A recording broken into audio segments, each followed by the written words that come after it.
Au dernier jour de l'opération de révision du fichier électoral dans la province du Katanga, 2 opérateurs de saisie ont été présentés auprès du président de la CENI, le pasteur Daniel Ngoï Mulunda.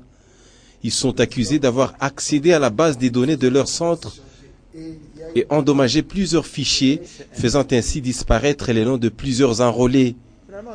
Ensuite, le pasteur Daniel Mulunda s'est rendu visiter dans un entrepôt de l'aéroport de la Loano un lot des bâches qui ont été commandées à l'étranger et qui serviront de bureau de vote dans les contrées qui sont dépourvues des infrastructures adéquates lors des prochaines élections.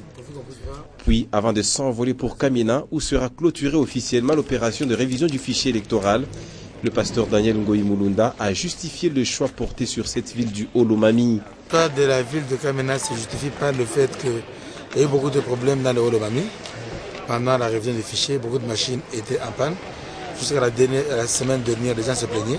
C'est pourquoi je me dis qu'il faut que j'aille clôturer là-bas, assurer qu'on va clôturer, assurer qu'il n'y a pas de prolongation. Là, il y a eu beaucoup de problèmes. Tanga, c'est une réussite. Aujourd'hui, nous sommes à 101% à aujourd'hui. Les données déjà réunies à Kinshasa, nous sommes à 4 270 et quelques mille enrôlés au Katanga. La CENI avait estimé à 4 200 seulement, on a dépassé. Et on n'a pas encore eu toutes les données qui viennent des différents territoires. Donc le Katanga va largement dépasser les attentes. Donc nous sommes dans le bon. C'est une grande réussite, c'est un grand succès.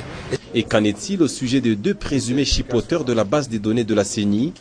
Les faits sont graves, sont sérieusement graves, mais on ne peut pas agir dans la précipitation. Il y a les techniciens, il y a la section juridique de la CENI, on va étudier ça. Si on voit que ce sont des faits vraiment criminels tels qu'on les perçoit, on va les amener à la justice. Et ça, la justice va... Le numéro 1 de la CENI a par ailleurs tenu à souligner que l'opération a été une réussite sur toute l'étendue du Katanga et le tout s'est déroulé sans incident majeur.